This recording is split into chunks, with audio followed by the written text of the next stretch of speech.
बात करेंगे मध्य प्रदेश विधानसभा में चल रही बहस की। यूसीसी पर एक बार फिर से सियासत गर्मा गई है। मध्य प्रदेश में यूसीसी पर चर्चा से पहले ही पक्ष और विपक्ष आमने सामने नजर आए। उमंग सिंघार ये कह रहे हैं कि यूसीसी से ज्यादा जरूरी है ओबीसी आरक्षण। यूनिफॉर्म सिविल कोड से ज्यादा जरूरी ओबीसी आरक्षण बता रहे उमंग सिंघार। इस पर सरकार ये जवाब देती है कि ओबीसी आरक्षण देने की मंशा स्पष्ट है। यूसीसी और ओबीसी तो अलग अलग मुद्दे हैं। यूसीसी संशोधन पर विधायक आरिफ मसूद ये कह रहे हैं कि प्रस्ताव में कई विसंगतियां हैं। आदिवासियों को बाहर रखने पर उन्होंने सवाल उठाए हैं।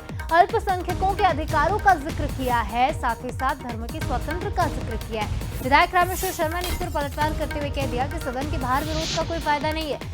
हलाला जैसी कुरीतियों पर लगाम लगेगी। इसके जरिए आरिफ मसूद के संशोधन पर निशाना उन्होंने साधा। विधानसभा में ये बिल जो पेश हुआ है वो लागू होगा, ये दावा उन्होंने किया।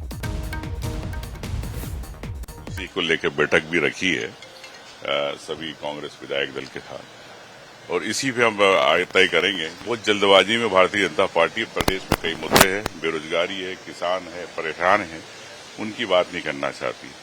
भारतीय जनता पार्टी अपना आरएसएस का एजेंडा बढ़ाना चाहती है। क्या प्रदेश के अंदर किसान नहीं है, युवा नहीं है, महिलाएं नहीं है, गरीब नहीं है, उद्योगपति नहीं है? उनकी बात कब होगी? उनको आवश्यकता बिजली के कम दरों में मिले। यूसीसी बिल जो मध्य प्रदेश सरकार ने कैबिनेट में पास किया है, जो इच्छा मध्य प्रदेश के नागरिकों की है और मध्य प्रदेश के नागरिकों के जो सुझाव आए हैं, यूसीसी बिल जस का तस पास होगा। ना कांग्रेस का संशोधन चलेगा, ना कांग्रेस का कोई मुद्दा चलेगा। कांग्रेस केवल भटक रही है और हलाला वालों का समर्थन कर रही है। मुस्लिम तुष्टीकरण की चापलूसी कांग्रेस को अंत कर देगी। यूसीसी बिल पास होगा और मध्य प्रदेश में लागू भी होगा। और चलिए इस खबर पर ज्यादा बातचीत करेंगे। हमारे साथ एग्जीक्यूटिव एडिटर मनोज सैनी जी सीधे जुड़ रहे हैं। मनोज जी, यूसीसी पर तो बहस चली रही थी, लेकिन अब ओबीसी आरक्षण के मुद्दे की एंट्री हो चुकी है। उधर आरिफ मसूद ये कह रहे हैं कि आप अल्पसंख्यकों के अधिकारों पर उंगली उठा रहे हैं, आप उसका उल्लंघन कर रहे हैं, आर्टिकल 25 और 29 का। कुल मिलाकर इस पर बहस जमकर होगी और हंगामा भी जमकर होगा। देखिए, यूसीसी बिल पर 1 बजे से चर्चा होना था, लेकिन उससे पहले ही पक्ष और विपक्ष आमने सामने आ गए। जहां तक यूसीसी ड्राफ्ट का बात है तो वो पूरी तरह बहुत गंभीरता से तैयार किया गया है। जैसा सरकार का दावा है, खुद मुख्यमंत्री डॉक्टर मोहन यादव ने कहा कि 94% लोगों ने इसमें यस किया है। मुस्लिम महिलाओं की जहां तक बात करें तो 80% महिलाओं ने उसको सपोर्ट किया, 40% पुरुषों ने भी इसको सपोर्ट किया।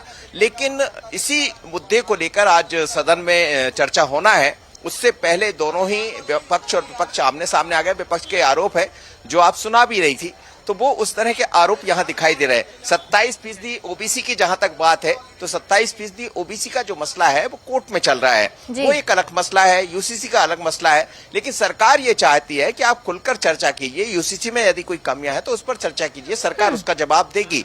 तो अभी ये बहस और बढ़ने वाली है। थोड़ी देर पहले हमने देखा ज्यादा बहस हुई तो 15 मिनट के लिए सदन को स्थगित भी करना पड़ा।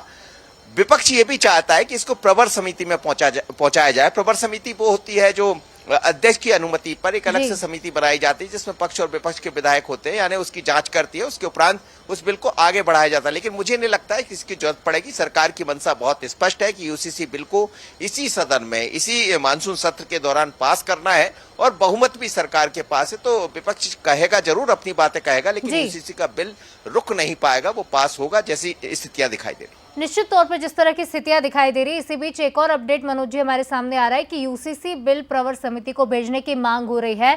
सदन की कार्यवाही 15 मिनट के लिए इसी बीच स्थगित कर दी गई है।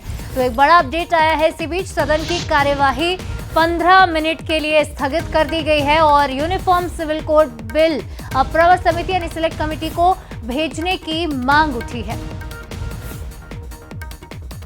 तो इस खबर पर हमारे साथ एग्जीक्यूटिव एडिटर मनोज सैनी जी जुड़े थे। आपका बहुत शुक्रिया सर जुड़ने के लिए और जानकारी साझा करने के लिए। तो देखिए, इसी बीच एक बड़ा अपडेट सामने आया है, वो अपडेट भी आप तक पहुंचा रहे हैं। सदन की कार्यवाही को 15 मिनट के लिए स्थगित किया गया। जिस तरह की बातें सामने आई थी, मनोज जी जानकारी भी दे रहे थे, 1 बजे से इस पर चर्चा हो रही थी।